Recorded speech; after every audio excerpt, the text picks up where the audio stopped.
talk to, he's the rail expert at the IEA, Len Shackleton. Good morning, Len. Good morning, Kevin. Hi. Now, for what I estimate to be something like 70 billion quid, we've got a railway line going from London to Birmingham. That's it. Along the way, vastly expensive building work in London alone. Loads of houses destroyed to make way for this inexorable railway track, plus areas of natural beauty, conservation areas, all bulldozed over to build this thing. And then it was going to go to Manchester and Leeds, but it's not going to Manchester and Leeds anymore. So for 70 billion quid, Len, what the hell was the point?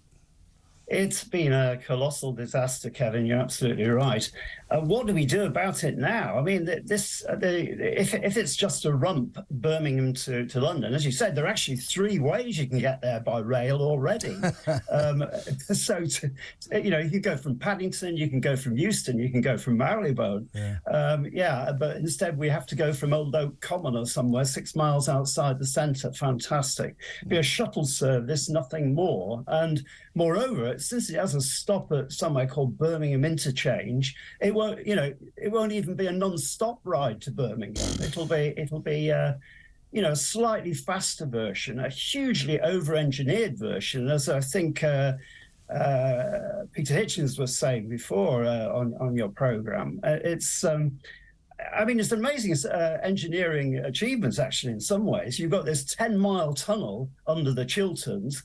God knows what that costs. Yeah. You've got Combe Valley. I think they're building Britain's hugest viaduct, 2-mile-long viaduct. Amazing things, but absolutely pointless if it's just going to Birmingham. And now they're saying, Len, Grant Shapps, the Defence Secretary, was on the media rounds yesterday, and he sort of looked at the camera and said, well, of course the government has to look at the costs. I mean, it'd be crazy not to look at the costs, and if the costs get too high, then we have to seriously think about not spending that money. Well, you never looked at the costs before. We've been saying this for years. Are you really going to spend 200 billion quid? 200 quid, we wouldn't be worrying. 200 quid, I'll go with that. But 200 billion, on a railway just to get to Leeds and Manchester a bit faster. But now we're not going to go there. I mean, this is dysfunctionalism politically on an epic scale, isn't it?